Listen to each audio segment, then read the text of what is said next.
Cette vidéo s'adresse à toutes les personnes qui souhaiteraient réussir leur demande d'admission en médecine au Canada. Parce qu'il y a de cela quelques années, quand moi-même je passais à travers du processus, il y avait très peu de vidéos en ligne en français qui pouvaient te donner un peu comme un préavis ou alors une expérience de comment ça se passe une demande d'admission en médecine au Canada.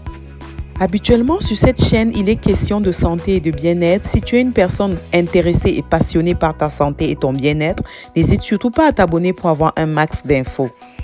Disclaimer avant de commencer, j'aimerais surtout mentionner ici que je partage mon avis personnel puisqu'il y a de cela quelques années, je suis passée à travers du processus d'application en médecine. Donc, cette vidéo n'a rien d'officiel, c'est juste mon expérience personnelle. Alors, en Ontario, ce qui se passe, c'est qu'il y a 6 facultés de médecine au total. Chaque faculté de médecine a ses propres critères d'admission. Il y a des facultés de médecine où on a une cohorte anglophone uniquement et on a aussi des facultés de médecine en Ontario où le candidat a le choix de faire ses études en médecine soit en français, soit en anglais. Donc, on a 2 cohortes, une cohorte anglophone et une cohorte francophone. Bien sûr que, étant bilingue, ce serait un très bon atout pour vous. Le dossier d'admission, on va comprendre plusieurs rubriques. La première des choses, ça sera le calcul du GPA, qui est la moyenne pondérée cumulative. C'est un peu comme la moyenne que vous avez obtenue lors de vos 4 premières années universitaires avant de faire la demande d'application en médecine. Certaines facultés de médecine vont aussi demander le MCAT, qui est le Medical College Admission Test. Et j'aimerais mentionner ici que chaque faculté de médecine a ses propres critères d'admission qui sont vraiment différents d'une faculté à une autre. Donc, si vous regardez une faculté de médecine X, par exemple, ça serait totalement différent, les critères d'admission pour la faculté de médecine X comparé avec la faculté de médecine Y, par exemple. Donc, on a aussi le ABS, qui est le Autobiographical Sketch. C'est un peu comme un résumé de tout ce que vous avez fait comme emploi, bénévolat et toutes les activités extrascolaires que vous avez eues. Et j'aimerais mettre l'emphase ici sur le bénévolat. Le bénévolat est vraiment quelque chose de très valorisé pour la demande en faculté de médecine. Donc, faites certain vraiment que vous avez fait un maximum d'heures de bénévolat parce qu'ils regardent vraiment cela. Les facultés de médecine vont aussi demander le Casper Test dont on va en discuter mieux dans la suite de la vidéo. On va aussi demander votre expérience en recherche. Donc, ça peut être les différents travaux de recherche auxquels vous avez participé ou alors des articles de recherche que vous avez publiés. Ils vont aussi demander des références qui peuvent être des références académiques ou bien non académiques. Toujours est-il que chaque faculté de médecine est différente dans ses critères d'admission.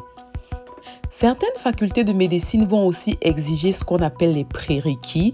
Et les prérequis, ce sont des cours préalables qu'il faut faire avant de faire sa demande d'admission en médecine.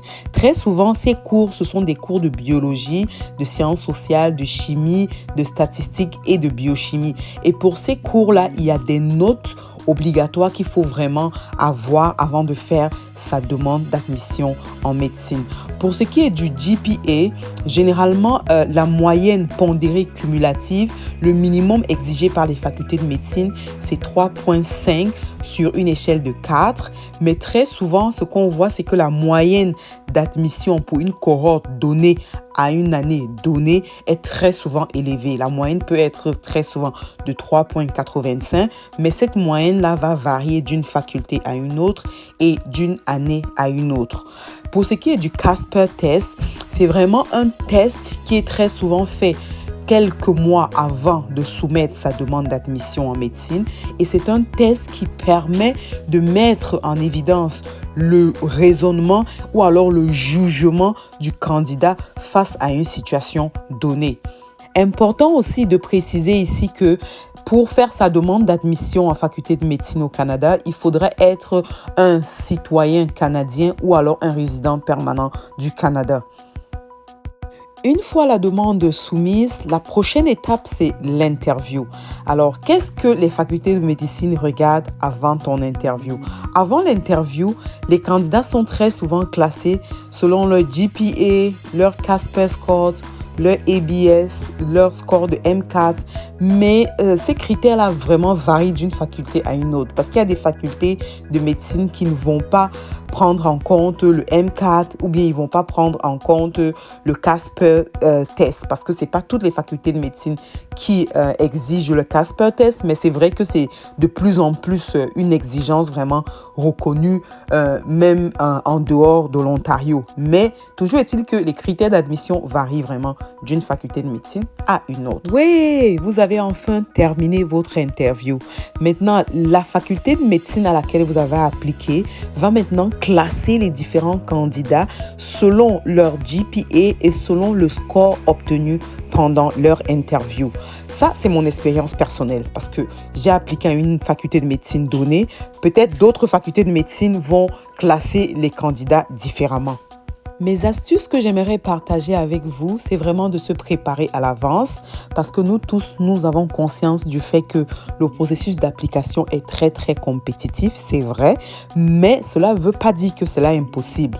Donc, on va rester positif, on va surtout avoir un plan et rester concentré sur nos forces. Quand je parle des forces, cela veut dire que si vous êtes un candidat que vous savez que votre force, c'est par exemple la recherche, dans ce cas, dans votre demande, il faudra vraiment mettre une emphase sur les différents articles de recherche que vous avez publiés, faire ressortir cela dans votre dossier pour que votre application puisse être vraiment remarquable dans ce sens-là. Donc, mettre l'emphase sur ses forces et rester positif. Alors, on se dit à bientôt pour une autre vidéo. Santé!